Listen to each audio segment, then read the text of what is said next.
or I would say it's complicated on purpose. It's like, and that is to your basically idea give all of these valid insiders special acceleration. Ways maybe it might sort not of be like, the best idea. When a thing is Like, it should be very simple. every time there's current more government government actually doing and that's where I think a lot like everything. Maybe everybody's gonna have it. You don't like you can actually genetic more stuff. We did an episode. Maybe some kind of new novel. and wondering why. I would actually, yeah. But, and I mean, you maybe that's some like, that's how science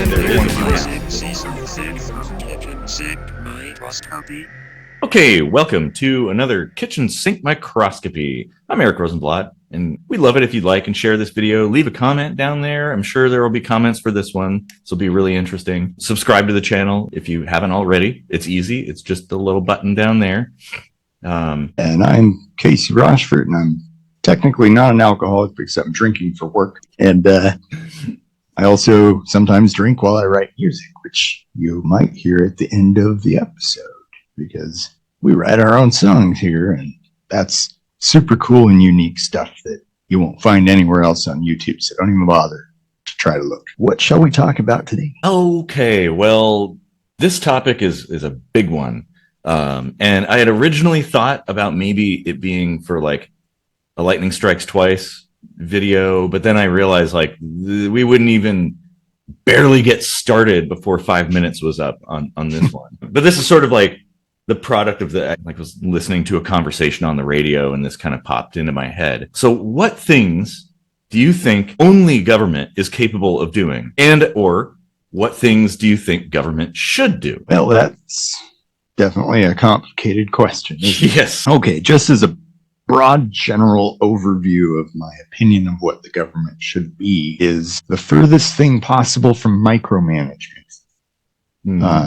But I do feel that it is a necessary and in many cases beneficial tool when properly executed, of course, to provide and maintain a lot of services that require lots of skill, lots of resources, lots of labor, whatever, like a whole bunch of stuff that is just a little bit too hard for communities to come together and do effectively in their own bubbles, much less potentially have to work with other, sovereign bubbles nearby and all the calamity that comes with that, So having uniformity to certain things does make a lot of sense.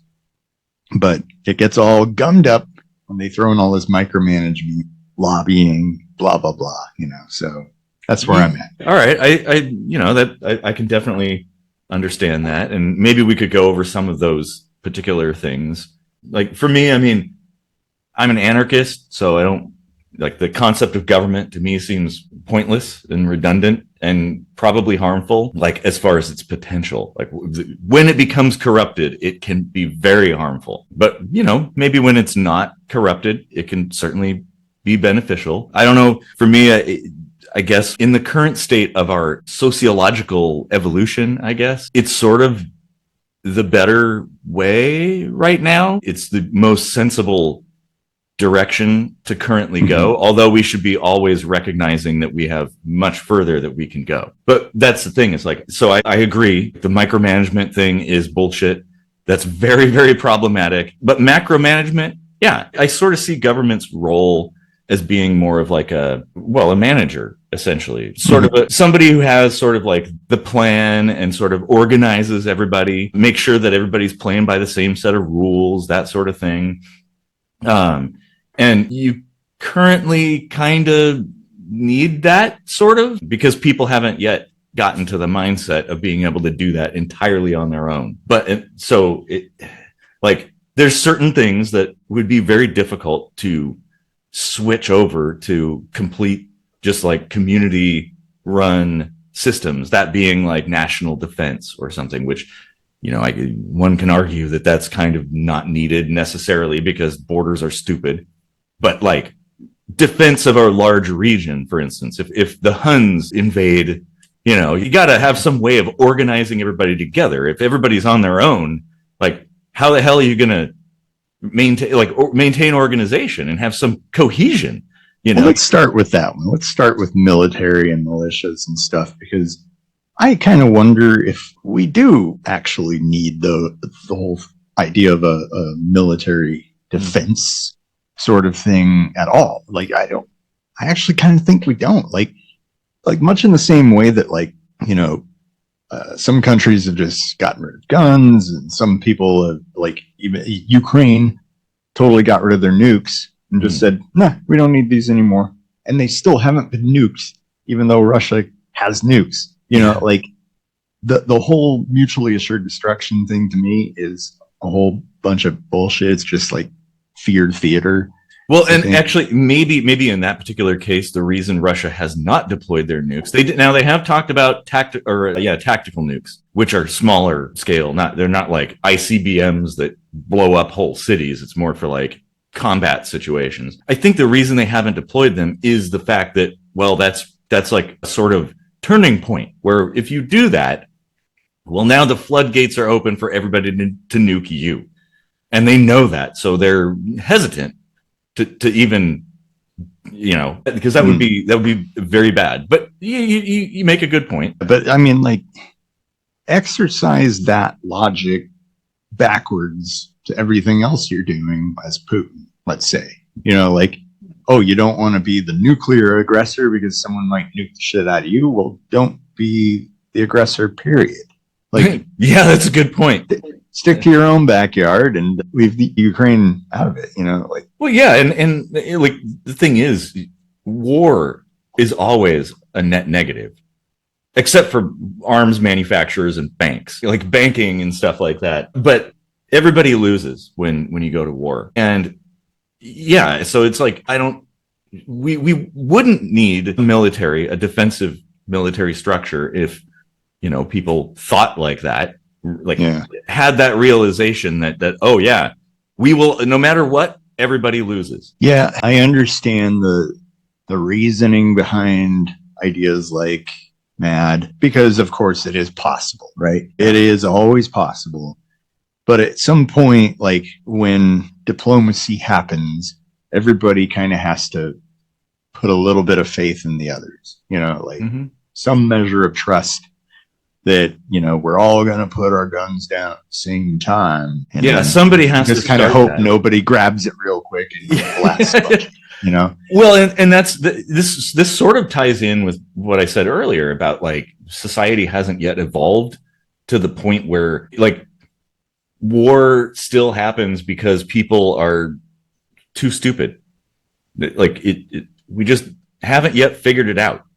And so it's like, just like what I was saying, where we probably should have some kind of government because of where we're at sociologically, we probably should have some kind of military for the same reason. We are slowly getting there. I mean, just the fact that even tactical nukes haven't been deployed in Ukraine is saying something. We have come a long way. There's certainly a lot longer way to go. The other point I'd like to make, though, don't fall into the fallacy trap that having no military equals no defense whatsoever. Yeah. You know, like, I mean, the American Revolution is kind of a good example of how organized military lost to a bunch of peasants. Yeah. Just decided they wanted to fuck off and do their own thing. Just loosely organized. Well, and the same thing could be said with Vietnam. You know, the U.S. military going in there, we had all the stuff, everything. We had all the advantages, and yet we got spanked. Afghanistan too, same thing. Just a bunch of people hiding in caves with AKs and a couple RPGs and stuff were able to thwart the most advanced military in the world. So then that raises the question, like, well, do you even need a military? Because, like, what's the point if it can be whooped by anybody? And the U.S. is still spending hundreds of billions, trillions on this military that kind of in recent history has been getting spanked more often than not. Yeah, you know? Yeah, exactly. I know. And never really doing anything like truly noble either. No. They don't have a stellar track record, do they? No. I mean, but the propaganda arm of the government, i.e. the media, is doing a really bang up job of keeping people patriotic. Oh yeah, America, fuck yeah. That's the thing, is like greed, you know, like it tends to be like at the core of all the rot you find in the world. And And when it comes to government and politics in general, the whole concept of government initially was like a part-time gig, Yeah. and there'd be like some democracy and people choosing others to represent them and good faith and stuff. Oh, that's fine and good. But then you start turning it into a job. Now it's full-time. Now it's got a pension. Now it's got all these side perks, and which they're not going to want to. You're not going to want to give it up at that point. Yeah. And so, yeah.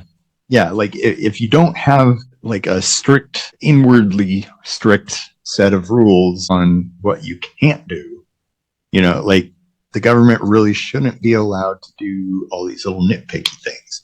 Mm-hmm. That said, how damaging is that to our everyday life as individuals?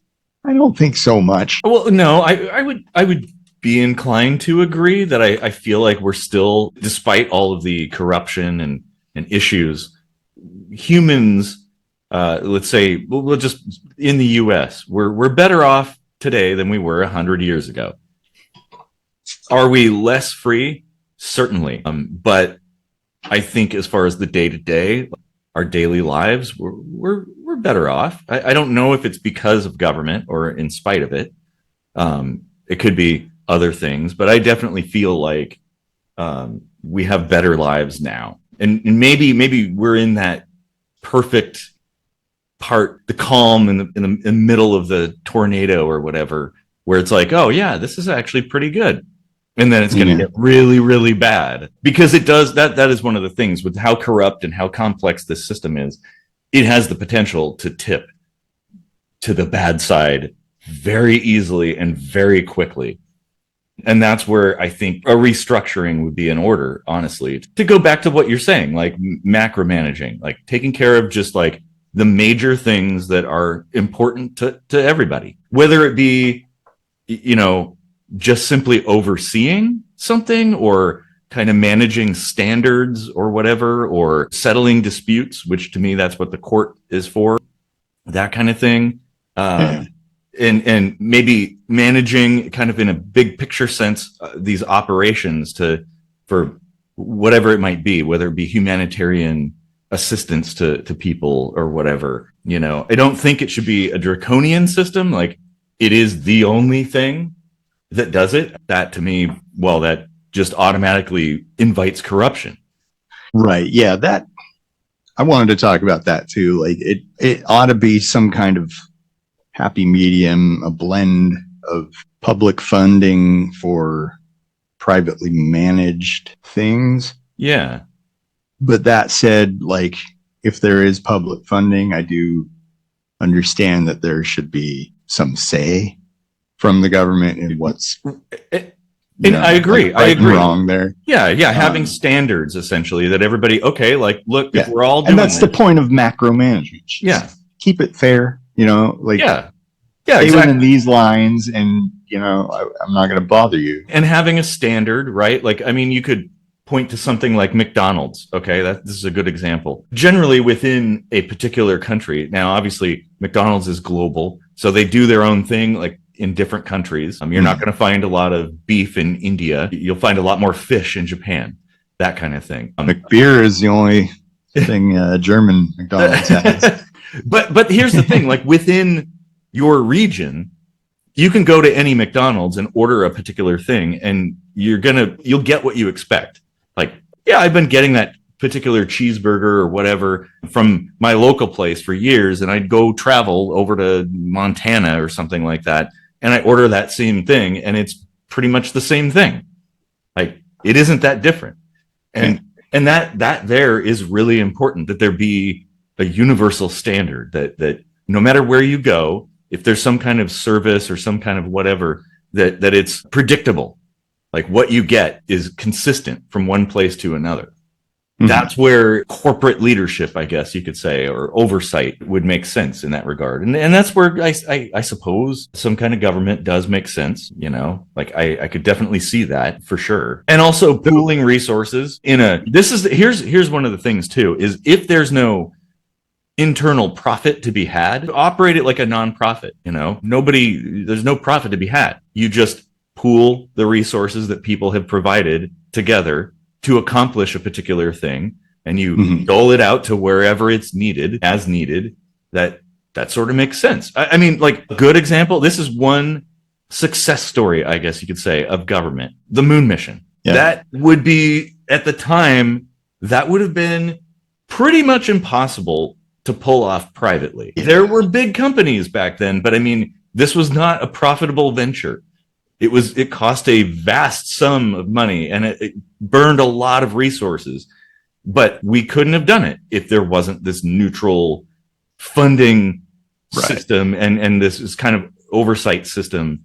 Technically speaking, it's still not possible to do it privately because NASA has been heavily involved in all of these, billionaire funded expeditions to space, so they couldn't really have done it themselves. Only on a limited scale, like maybe not the moon or the ISS or something like that, but there have been 100% privately funded space operations like GPS satellites, weather satellites, and things like that. Stuff where they put a satellite up with satellite communications and stuff like that, where the users pay a fee and that funds the previous launch. Right. Well, all of that also depends on a government created infrastructure of all the space traffic in orbit. You kind of have to be like, hey, I'd like to send this satellite up, and then be like, okay, here's the coordinates where you can squeeze it in. Otherwise, it runs into something and everybody's fine. It's funny. Well, yeah, it's funny. I was just talking to a partner about that very sort of thing, and I wouldn't say it necessarily would need to be a government thing, but we definitely, for space operations, there has to be some kind of global oversight system, like air traffic control, space traffic control, basically. So because it's in everybody's best interest, Cybernetics. Yeah, exactly. That's traffic control. But, as somebody who's launched something, you don't want it to get run into by something else someone's launched, or if you're sending people up, or you spent millions and millions of dollars building this spaceship, you want to make sure that you're going to get there without hitting something. So, that kind of management does make sense. And I don't know what that would look like, but I think we sort of have that, but not in the way that we need currently. The other thing that I think everybody, myself included, is guilty of sometimes is we don't see the mistakes that have been prevented. Yeah. Already. A government is actually doing a great job if everything's not on fire. Like you can actually see things at work if you can have a peaceful day. I would actually take it a step further and say a government is doing a good job if you don't even notice that there is a government. Yeah. I mean, there are some differences here in Germany that I bet would drive you kind of crazy from a personal liberty standpoint. One, and I'll admit this even kind of annoys me. One is that Sundays, everything's closed, everything. And you can't make noise. You can't mow your lawn. You can't, as I found last week, you can't even drill something in your own wall without a neighbor being like, it's Ruhetag. What is this, Utah? Is Utah or something like that? That's crazy. Yeah, but you know what? It's like a chill day. Everybody just chills. Of course, you still have hospitals and entertainment, restaurants, and stuff like that. Yeah, but you can't go grocery shopping. You can't buy clothes. And that was a bit of an adjustment for me because Sunday was my shopping day. I'd work Monday through Friday. I'd relax, chill on Saturday, do things or whatever, and then Sunday I'd be preparing for the week, so I'd go shopping. And now that's got to be a little different now. Yeah, flip it. So Saturday, so you have no relax. You got to relax on Sunday and then go right back. So from my opinion, that's a huge personal intrusion from the government. Yeah, but is it really killing me? No. No, and that's kind of goes along with the point that I was making earlier. Is despite all of these really annoying things, life is still better, I think. Yeah. It could certainly always be better, for sure. But if you look back in time and compare now to back then, 100 years ago or 200 years ago or something, like, yeah, we're actually better off in many, many ways. Yeah, there's always going to, no matter what we have, there's always going to be the nitpickers. There's always going to be, you know, the NIMBYs and the whiners and stuff like that. It's going to exist no matter what. That's human nature. Even if there was no government at all, you would still have that and still be annoying. All the Karens and stuff like that. Yeah. So I think it might be worthwhile to shift gears to healthcare. Like, do you think the government should be involved in healthcare? Let's just leave it open-ended like that. Just involved in healthcare. Involved? Like, well, okay. I will say possibly, as far as it comes to like the whole standardizing and management of, you know, in the big picture sense, making sure that people kind of play by the same set of rules, essentially. That would be fair, I think, and, you know, to make sure that people are not being taken advantage of, and if they are, that there's some kind of recourse for that. That would make sense. But as far as like owning all of that, I don't think that's a good idea any more than I think owning the military is a good idea. Like, it can't end well. Right. There's like, but that's a good point. The military, much like, you know, like we were talking about a little earlier, like private organizations running things with public dollars, they have to play by certain rules, but they kind of get to call a lot of their own shots. And the day-to-day stuff. Yeah. All the little, that all makes sense. So when it comes to like the public having access to that healthcare, though, does that come down to government involvement in like, currently the US and Germany both have government involvement in that you're mandated to have health insurance. Although here in Germany, it's more easily provided for you. It's not free. You still pay for it out of your pocket. There's public options and private options.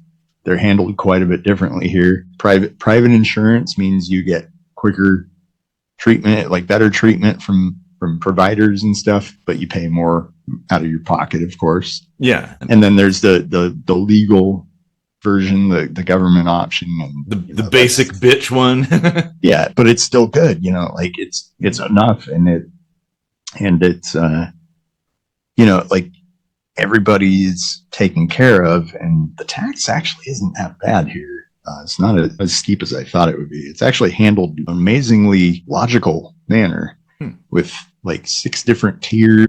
And if you're married, you get to like swap some, and it's complicated, but like, you know, like one spouse who makes more money gets less tax taken out, and the other one that makes less money gets more tax taken out, which sounds a little funny, but when you lump the money together in the family, it's still plenty.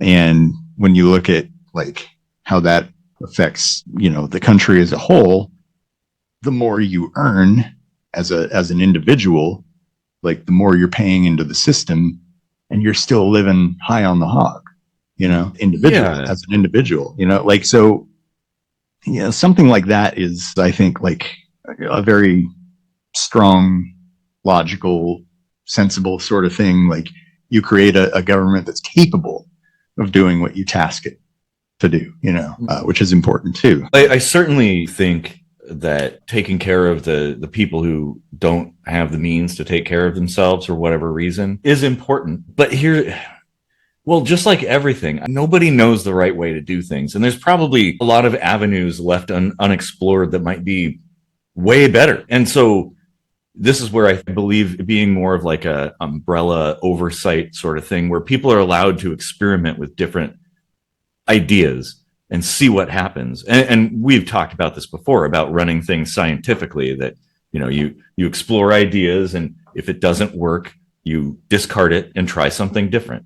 Or more like engineering, it's incremental changes, building on the things that you've learned in the past. And learning from your mistakes and stuff like that. You don't create something that's ineffectual and then just keep doing it.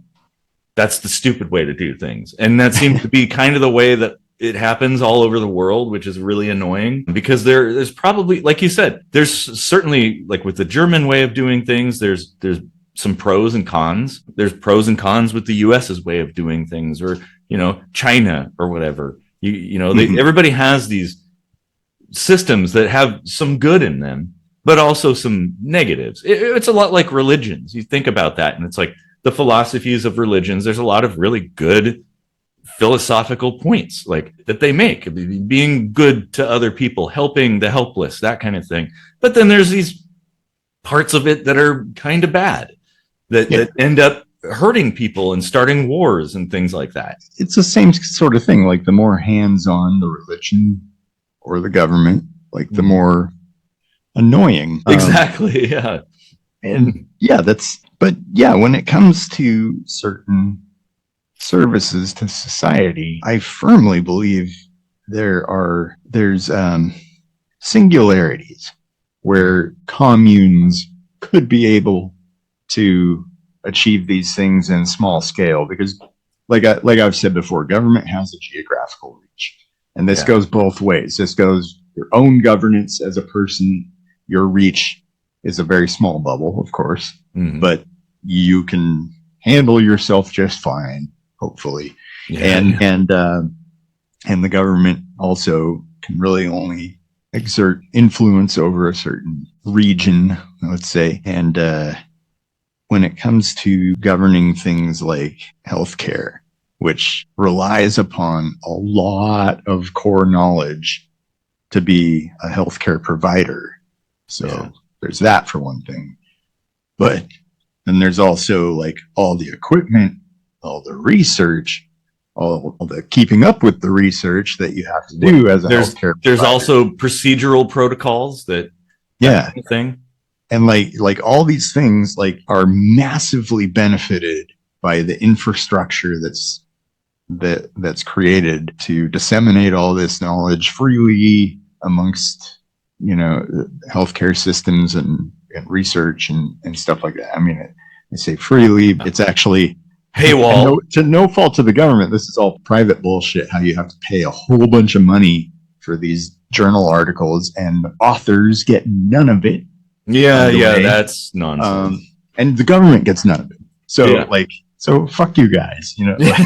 Always, if you want to read a journal paper, contact directly the authors. 99.9% of the time, they're happy to just email it to you. For free. And so they're totally within their rights to do that. Because knowledge should be free, Well, absolutely. Information, at least self-administered knowledge. Information ought to be free. Like it always should be. I mean, like if someone's teaching you, throw them some money. And there's always ways of making money for sure doing that. But I mean, and this goes into education too. That in my belief, all information should be free. That like maybe certain times there could be some monetary exchange for information. And that's fair. But everything should be free to move about and be modified and changed and things like that for innovation's sake.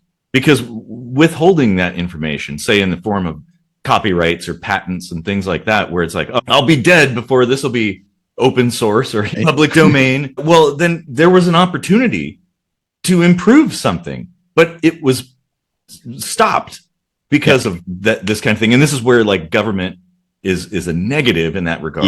That stifles creativity and innovation. Think of where we would be right now if we didn't have that system. If a company couldn't have like thousands of patents they just sit on and never do anything with, and no one else can do anything with them too. That's and this ties in also to the medical side of things. There's a lot of potential medical technologies or medicines that could be improved or could be freely available, but that all is stopped because of patents and other bullshit and stuff like that. But also on the flip side, the lack of healthcare access is robbing the world of potential talents in any plethora of genres, like Mhm. there could be great doctors and scientists that are dying of childhood cancer. There could be, like amazing artists that would have brought joy to people's lives. It can run the gamut. Well, yeah, And- but here's the thing: is like a lot of that, those high costs come down to what I was just talking about. That there's this government sanctioned private control of like whatever it might be, the technology, the information, and only that company can utilize that information. Look, aspirin. Look at how cheap aspirin is right now. Or there's a whole bunch of different things. Like good example, like LASIK and stuff. That used to be god awful expensive, and now it's like I'm almost thinking like, well, it's almost the price of 2 pairs of glasses. Like why would I not do that? Other than the weird nighttime things that you can get from it.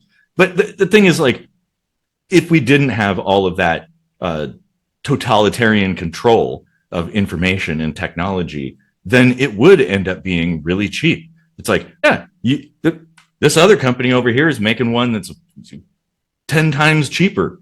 I'll just use that. It's the same thing, Yeah. I think so.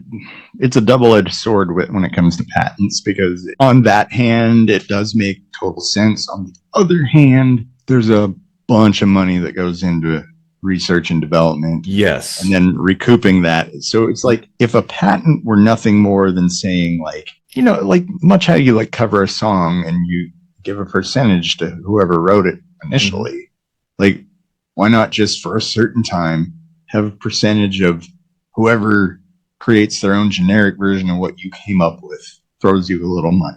Like a license fee, essentially. Yeah. Just make it something like that.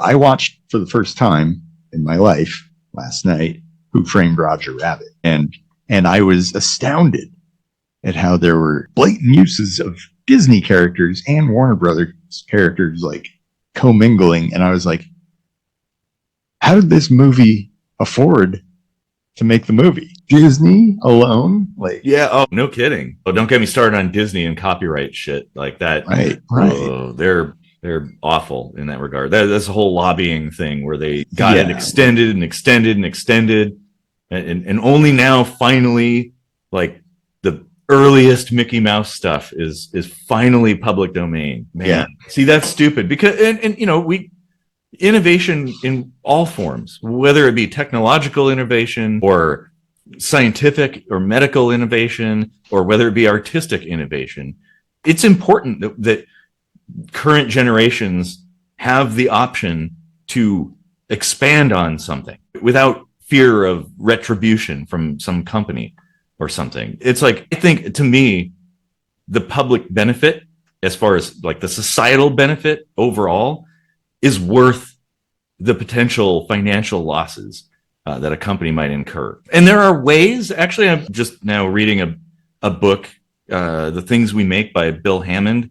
He's a YouTuber called The Engineer Guy. And one of the chapters talks about the development of a particular type of ceramic, the jasper, essentially, and how the guy who invented this process kept his secret for like 200 years. And one of the ways he did it, like when he ordered stuff, he didn't order directly from the supplier. He would have that stuff shipped to like another country and then have it shipped to him. So it kind of obfuscated like where all this stuff was coming. And he also had his partner basically disseminate misinformation saying, oh yeah, it's this particular type of clay that's the secret, to throw his competitors off kilter.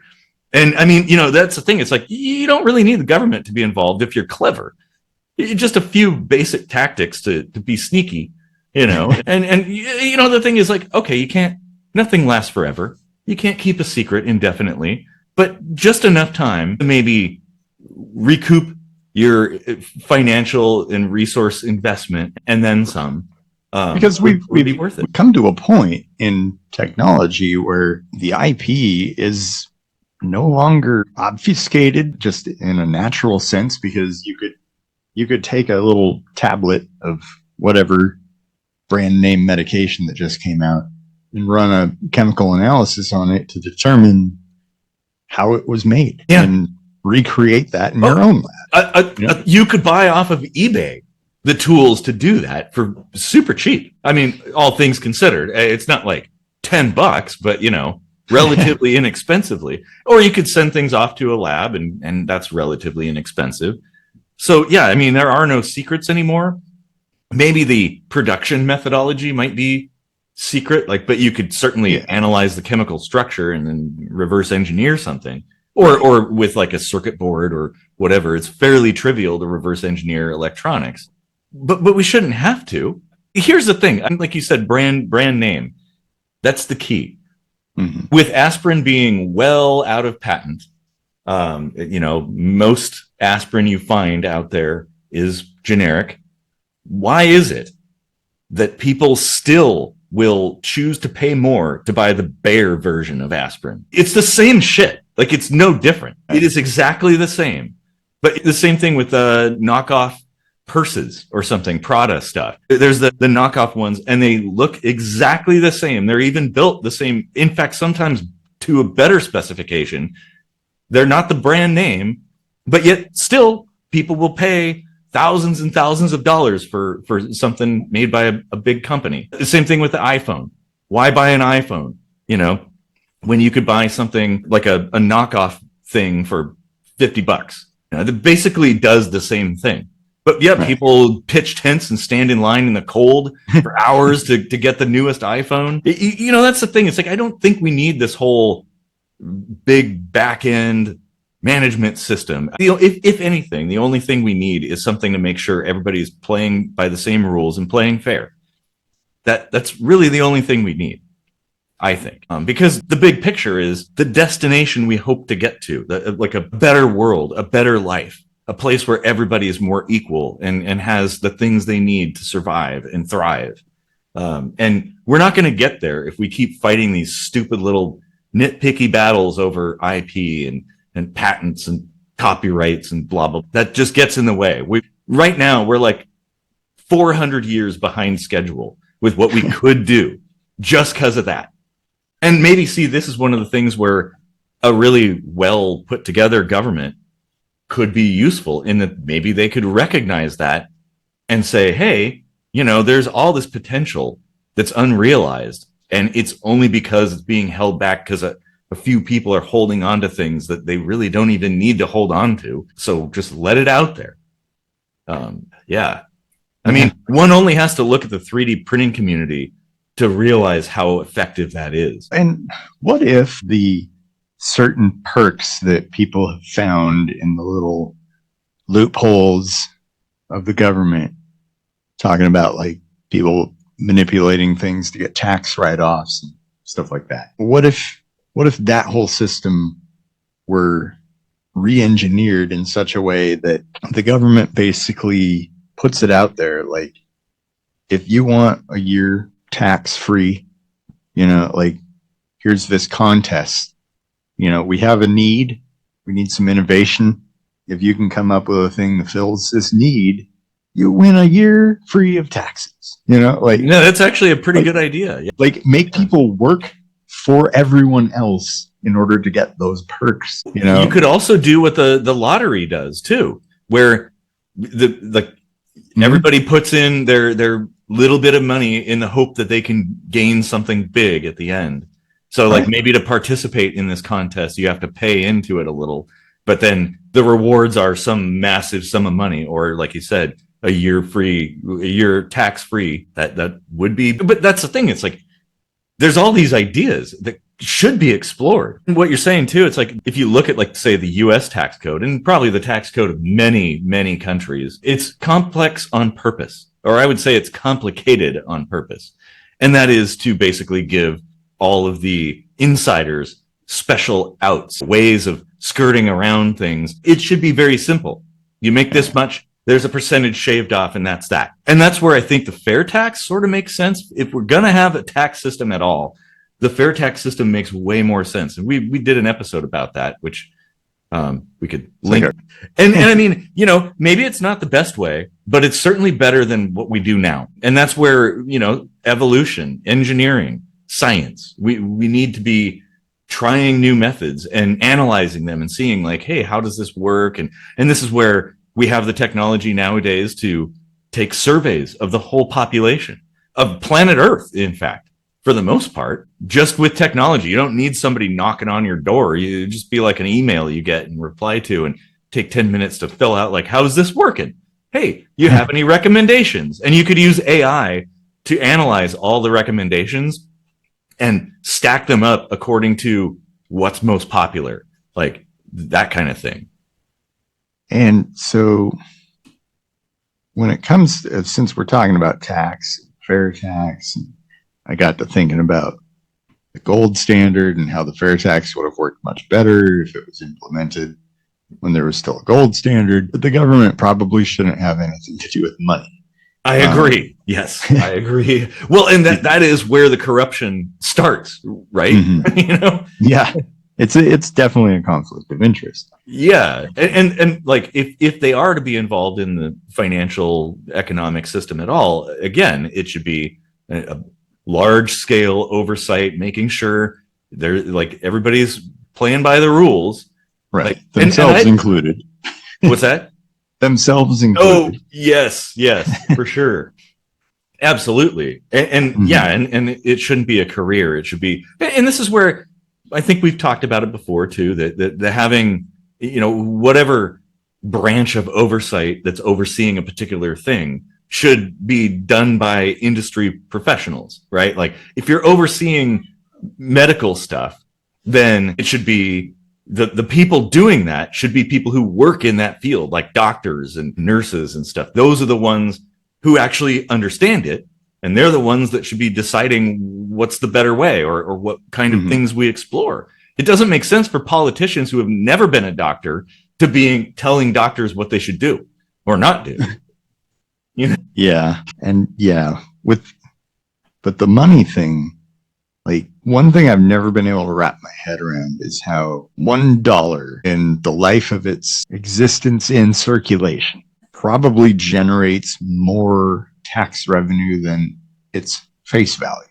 Oh, it absolutely does. Yes. So Yeah. how does that, I don't know, like how does that balance on the balance sheet at the end of the day? Well, it's Whatever the end of because the day is, you know? well, I mean, currency is a medium of exchange. And so when you're talking tax, it's going to be extracted typically at the point of sale or the point of acquisition or whatever. That's kind of how we do things, I guess, or both in a lot of cases. So of course, you know, it will remain in circulation. And yeah, every time it changes hands, the government yoinks a little bit out. You know what? That's, But it isn't, so they're not like cutting off a piece of it, right? Well, it's not like the maybe dollars. they should be. What I was about to say is that money is like cancer in that way when you think about it, because cancer effectively tells a cell to stop dying. Like the telomere is a part of the chromosome that kind of initiates cell replication, which is necessary for the life of a cell. And it shrinks a little bit each time it replicates. It shaves a little bit off the telomere. When the telomere is gone, the cell dies. It does not replicate anymore. Cancer stops the telomere from shaving anything off. And that's basically what the dollar does, is it just keeps generating tax cells and we get these tumors of inflation. Yeah. So yeah. maybe, I mean, that's maybe money should be something that, like, when it gets taxed, it becomes less valuable. Like that particular, I think I've said this before, like we should have smart money. Like the money that you have in your hand has a value and that value fluctuates. Well, and that was, I think we did like a Casey economics episode. Everything comes back to an episode. We've done so many. And that's the thing. It's like, you know, your idea is valid enough to warrant exploration. Like maybe it might not be the best idea, but the thing is, like every time you explore these ideas, new ideas come to mind that maybe people hadn't thought of. Like if we explored your concept, maybe some kind of new novel thing might come to light that we couldn't have seen if we didn't explore that. That's how science and engineering works. And that's how we ought to be doing things. This idea of just pure politics, disconnected political systems overseeing everything that's important doesn't really make that much sense. It really doesn't. And there's got to be a better way. And I mean, I have a vision of a future that's very, very different than probably what a lot of people have, but we can't get there unless we incrementally get there. And that requires us making changes to things and, maybe making mistakes down the line. It's okay to fail. There's nothing wrong with making a mistake, like trying a thing and that didn't work. But you just carry on and you take to heart all the stuff that you've learned from the past failures and use that to build your future. That's how it works. But we're not doing that. Pretty much a lot of places in the world, they're not doing that. It's kind of just, well, this is the way it is. We'll just keep on doing that and hope that things change, I guess. Like, well, how are they going to change if you don't change them? Like, right. Don't change what you're doing. You keep mixing two chemicals together and expecting it to have a different reaction. Like, try something else, just anything. Man, the question is, how would you even begin something like that? I don't know. Within an existing country. Well, the only way is incremental change or revolutionary change, and the latter has some severe potential drawbacks. And incremental change may not be able to keep up with all of the corruption. Is one of the issues. Right. That's the thing. Like, the thing that makes revolutionary change more feasible, more effective, is that you can start over. Mm-hmm. You can actually wipe the slate clean. Yeah. With the incremental change, you fix this and another leak springs over here. Well, yeah, I'd equate it to a house made of steel or iron or something like that, some kind of structure. And every day you go out there and scrub a little bit of the rust off and primer over it, but it's still raining and more and more rust. The rust is going faster than you can keep up with it. Mm-hmm. And that is really like the point that we're at right now, in that things are getting out of hand faster than they could possibly be managed. And I don't know. I mean, but then revolutionary change too. The only way that would work, and we talked about it in a previous episode, it's you have to have a really good plan of what you want to implement once you've wiped the slate clean. Because one of the problems, you have a power vacuum when you do that, and all the players all the main characters, they want to come in and take the lead role, right? So how do you avoid that? Because those are the last people you want doing that. That's exactly how things get even more corrupted than they were before. And so having a solid plan, well, we have the plan. So come to us, everybody. All revolutionaries, come to us. We will instruct you on the ways of revolutionary change. Right. Well, but this is the thing, is I wish we could take, a page from the Heineken book and bring political leaders from all the different political parties and sit in a room and talk about these things. What makes sense? What counter arguments can you make for this and that? And try to come up with something that makes sense to everybody. Yeah. I don't think that's actually as hard as people would assume it is. It isn't, but the optics angle is something that has to be tackled too, because currently the way things are structured, people, from a political standpoint, people internalize their political thoughts, and it's an adversarial system. And we had discussed previously in a previous episode, yet again, the idea of the person who wins the popular vote being president, and then the next in line, if they are not the winner, but they're the next highest winner, they become the vice president.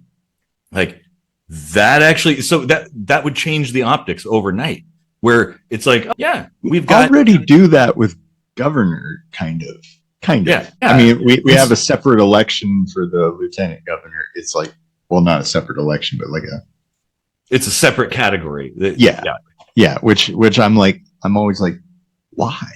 Why are we doing that way? And the president thing this way, where they're just I'm going to choose that guy that you've never heard of over there. And then like the 30 people that have heard of them are all like, that's the worst thing that could ever happen. Like, or yay, I love that person. right. You Like, know, well, and, no, it's always some like optics thing with that too. It's like, oh, that person represents the middle class. It's a cookie cutter thing every 4 years. it is. They're politicians for the sake of politics. They have no desire to actually do anything. And that's where maybe a lottery system would be good. But even then, like, I would say, just as a good starting point, give the vice president position in the US a little more control, a little more weight, right? Mhm. And then do what we were talking about. Like, okay, whoever comes out on top, they're the president. But then the next one, the second place one, they're the vice president. And they're almost equal, right? And that way, that will go a long way to kind of diffusing this adversarial nature. Because now who do you point to? Huh? That right there is probably the way to introduce other political parties, because Good point. Yeah. you have this Democrats versus Republicans war. Well, all the people that are like, I don't like the Democrat on this ticket, but I really, really hate Trump. So I'm going to cast my vote for the third party, Mhm. and then all of a sudden, like you get a vice president that's part of the third party, or even a president that's, Yeah. from You the could third easily party. have that, because that's the thing is, like you said, that in people's minds when they're voting, But the Electoral College must first be taken out. Yes. Yes. Does that prevent from that? That made sense maybe a little over 100 years ago, but it doesn't really make sense now. I think we're way past that. And there's probably a few back end changes, small improvements, but that's part of this whole idea, is like, we need to look at it from an engineering standpoint, where we're picking things apart and we're changing little things and seeing what happens. And maybe at the end of the day, we're going to come to the conclusion that, well, the only way is to tear it all down and start over. And that's fine. Sometimes that's it. It's like, how long are you going to keep repairing this house that's rotting and falling down and stuff? Like, it's probably easier to just tear it down, bring it to the dump, and build a new house. But you can at least take the information that you gained maintaining that old dilapidated house and be like, yeah, I mean, you know what? That was a weak spot. That was where all the water was coming in. So I'm going to make an improvement to the roof, or the downspouts, or the gutters, or something, or whatever. Like, build it in a different configuration to avoid all that. And that's where like government makes sense, but it also doesn't. It's almost like we need a separate government that's sort of just a organization of people who keep track of all this stuff, like a free database of information of things we've tried and whether it worked or not, or how well it worked, and that kind of thing, that everybody has free access to. Why shouldn't there be separate governments? Yeah. Like, why do we need a president at all? Like, why can't we just have a bunch of departments for various things? Yeah. And then, like, kind of takes the politics out of it when you think about it. Actually, you know what? If you think about it, the president and vice president, let's say it's the multi-party team kind of thing, which it probably would end up being most of the time. What if their only job was basically to oversee the overseers, to make sure they're doing their job? Yeah. Because how it should be. Yeah. I mean, that's it. It gives them limited power, but they do have power over those organizations. Like, they could fire people and be like, nope, y'all are out. You suck at your job. Can't hire anybody. That's all done by vote. Yeah. Yeah, exactly. Like, there's totally better ways. Checks and balances all the way. Yeah. That would be the smartest thing, I think. And it would change the campaigning presidential candidates. Like, they would have to be a good manager. They couldn't make a bunch of wild promises as they do now. It would be like, well, you know what? I have a track record of managing this huge Fortune 500 company for 20 years. I did a really look at how well it's doing. So I'm pretty sure I could do that here. Who even cares what the fuck they've managed or not managed? Like, well, it's the same as make it a lottery. Like, no, you're right. That actually could make, well, maybe for like the high level managers, you do want people who have a little bit of experience doing that. But like say Congress or the Senate or something, that makes a lot more sense for that to be a lottery because there's a bunch of people and you kind of want that pool of people to be as diverse as possible and not like just a bunch of career politicians well, we see how well that works. It would be cool if there was a variety of people. Who knows? It could be anybody. And they only stay there for a little while and they just decide kind of, well, these are the things that we're going to go forward with and certainly provide a lot more space for deliberation. You know, like a jury. Like I was a juror one time, and yeah, you sit in a room and you hash it out. You talk about things. You look at the evidence. You know, people argue and state their case about this thing and that thing, and finally you're like, okay, well, the time's running out.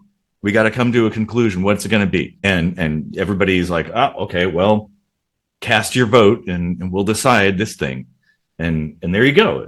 That's kind of how things ought to be, honestly, because it allows for new ways of thinking to come into play. It's sort of like, hey, wait a minute. This is like genetics. Currently in the US and probably other countries, politics is a lot like royal families. Everybody's inbred. You don't have any fresh genetics coming into the mix. They're all inbreeding and wondering why everything's falling apart. Like, yeah, you need some like new stuff every once in a while. This is kind of interesting that we've drawn a few biological parallels between politics and you know, like money is cancer, politicians are inbred genetic mutations. I mean, I think it's it all jives. Yeah, it's acceptable. I think it's a good way to look at it too. Yeah, man, dude, So what about though?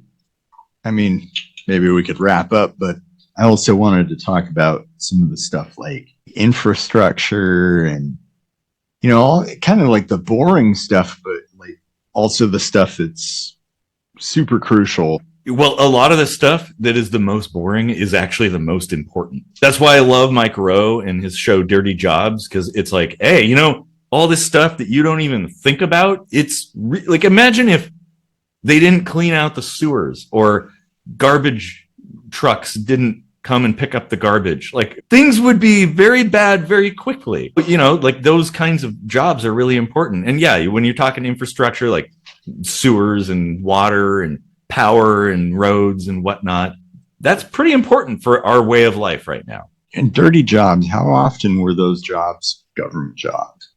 I'd say about like 20% of the time. Or they may be connected with the government, like private companies that contract to do things like clean sewer stuff, which to me seems like a better way. Like, I don't think the government should have any say in like the day-to-day operations of things like that. Like we've said, it's like the micromanagement. No, you want companies, you want competition too. You want companies to innovate and get better and better at doing things. So it's like, rather than doing the same old thing all the time, like, oh, well, you know, we've been using buckets and shovels for 200 years. Why would we change that? Like, because we have robots now, you know, like, but you can't change it if you can't allow some innovation to come into play and also be able to replace the old ways with new ways when they're proven better. Yeah.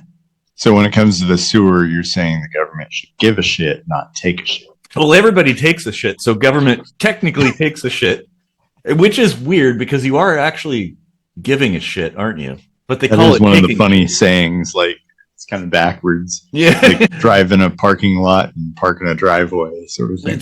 Well, here's a Red Dwarf reference, like the cat. Remember in the bushes? Yeah. Like, it's like the backwards episode. Man,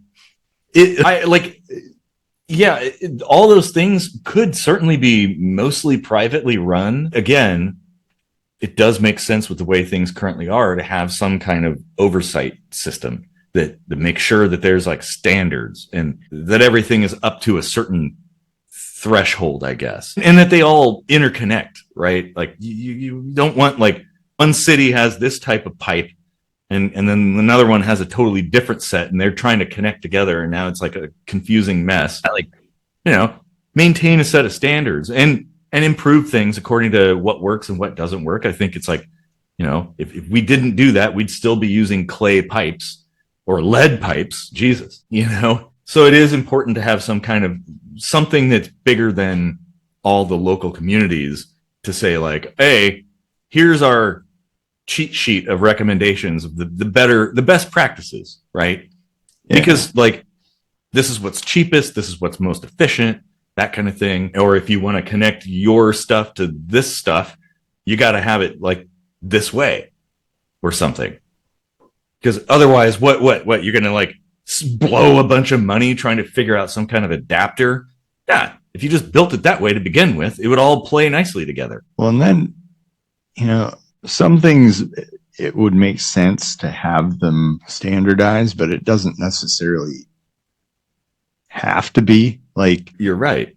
Like screws, there's flathead, there's Phillips, there's hex, it's annoying, sure, but you just have another screwdriver handy and there's no problem. And there's actually for like say Torx versus a Phillips, there's actually a rational reason to use either, like depending on the situation. So it's like there is no perfect screw head.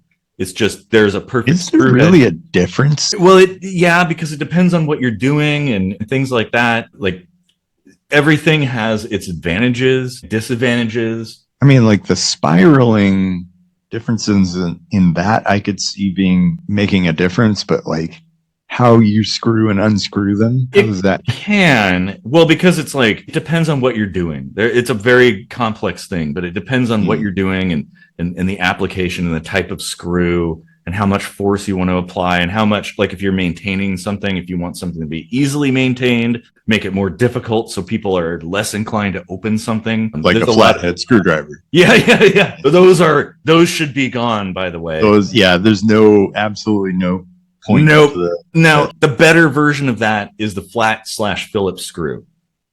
Because, you can use pretty much anything you find, unscrew one of those. But, you have the option of having the superior Phillips drive available. So it's like, in a pinch, you could use a butter knife, but you don't have to. Try to control the angle when you're trying to screw in a flathead screw into, like, say, wood or something without making a pilot hole. Jesus. You're just slipping off all the time and terrible. I don't know how, like 100 years of building using those screws, somehow they did it. It's crazy. Well, didn't they come after the Phillips? Like you wouldn't think so, but I think it was actually like they came around later. It might be, but like the manufacturing wasn't up to par to be able to create a Phillips head screw consistently until much later. It's very easy to put like a notch in something as opposed to like a T-shaped recess. But now it's simple. It's child's play. And now we'd have ones that are like all kinds of shapes, triangles and squares and the star pattern, the Torx drive, and everything. Well, oh, man. Well, and like as far as certain things that there could be ways of funding building stuff like roads, for instance. Well, if we didn't have government telling us what to do, nitpicking every little thing, we wouldn't even need roads now. It would basically be just a heavy transport system because drones, personal like drone vehicles would totally be a thing right now. So we wouldn't even need roads. But, currently we do. Everybody's got cars. But there's a lot of ways you could fund roads through advertising or naming a road after a company, like adopt a street or something. You get a sign on there that is like your ad and you've paid in to get that. You put billboards along freeways and that kind of thing. Obviously, big companies like Boeing or something, they want their employees to be able to get from where they live to where they work efficiently. They don't want them rolling across like rut-filled dirt roads. So they might fund some of that infrastructure, at least locally around the area. And, there's a lot of ways to do things. And that's the thing. How could drone technology as it exists now possibly be used in place of cars? Like, like the most advanced I've heard of to date, allowed one person to go, I forget, like maybe like a half hour total. So like 15 minutes later, you'd have to turn around and go back. Yeah. But like what would be the path to doing something like that? Would it be like instead of gas stations, you have like little battery swap depots and Could be. and you just like land there and give them your dead battery and take a new battery and give them a few bucks for the service or Yeah, something. that could be, or maybe you don't even really. But then you'd have to regulate and make them all universal batteries. Well, we already have that without regulation when it comes to most things like AA's and AAA's and 9 volts and stuff. Like it just made sense to do that because what kind of idiot would have like a sub-C battery as the only battery for a thing, or J cell, that kind of thing. Those are gone now, and they're not gone because of any government involvement. They're gone because they were stupid. Actually, the J cell is still It is available. barely around. Yeah, it's hanging on by a thread. Well, so with drones, you might, like you said, like a battery swap station, and even that could be like solar powered, just slow trickle charging all these things. Or maybe you don't even own your vehicle, you just lease it, you rent it, you just, there's an app for that, right? You just like call a taxi essentially, and you're like, hey, I need to get from here to there. And a drone comes to your front door, you get in it, and it takes you to where you need to go. They already, like, that's already, in fact, I think it's probably been, probably like 8 years now that they've been experimenting with that in China. And they have like functioning pods just like that, a drone taxi that you call and you just say, hey, I want to go to the theater or I want to go to the store. And it just takes you there. Like comes down, lands, picks you up, you get in it. It takes you to where you need to go and it takes you back. And in that, like that kind of makes sense, you know, but people still could own their own if they want to have like fancy ones. The technology does exist. It's like real now. It isn't some kind of, oh, well, that could happen in the future. No, it's like, I've seen YouTubers just like hobby build personal drones. And so it's like if it were commercial, if it became like a regular commercial thing, it would be standardized, it would be improved, it would be made safer. Most of those are pretty safe. And like even the little drones have all kinds of collision avoidance technology and transponders and stuff, like you know where everything is at all times. And you just like change your altitude and that's all you got to do. And as far as the environment goes, that would be amazing. You could go as the crow flies. You don't have to deal with the terrain at all. You know, you just get in and go in a straight line to where you need to go as efficient as possible. Man, that'd be awesome.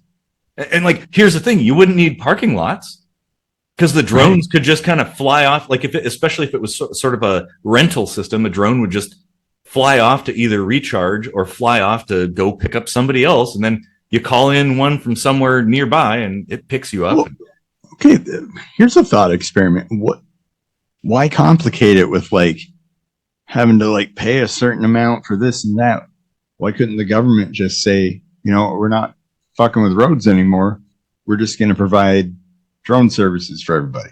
You know, like that's actually like all the gas tax and all the taxes that we pay and stuff could certainly easily fund that.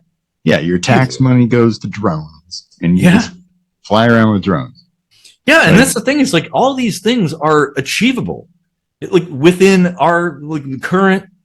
You're afraid of heights? Take a horse. But like, yeah, oh man, it could easily. Are you a Luddite? Are you afraid of heights? Well, use our horse service. Well, you could also have a drone, say, for people that don't want to see out. It could just darken everything and play a movie or something while you're flying. I mean, you only notice the inertial changes. So once you're up in the air, you wouldn't know any better, you know, just like watch a movie or a TV show or read a book or something, whatever. Yeah. That would be beautiful. It would be. That needs to happen.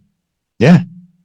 And nobody loses jobs over it because people have to build those, you know? They have to build them. They have to maintain them. There's going to be probably people at stations like moving batteries around and checking them and stuff. And yeah. Oh, man. And it could all be funded by the government. Yeah, sure. It could be funded by advertising too, I suppose. If you wanted like a free drone taxi, you'd have to sit there. They'd darken the windows and show ads for Nike or whatever, but it's free. Rondo. Rondo, yeah. I mean, but at least like having that option would be nice. You know, there's a lot of ways that we could achieve things, but it's important that we explore those things, that we don't just sit and do the same thing we've been doing over and over again and expect that it's going to somehow get better. Because obviously it isn't. It's getting worse. Even though life is technically getting better, but like the things around us are kind of falling apart as far as I'm concerned.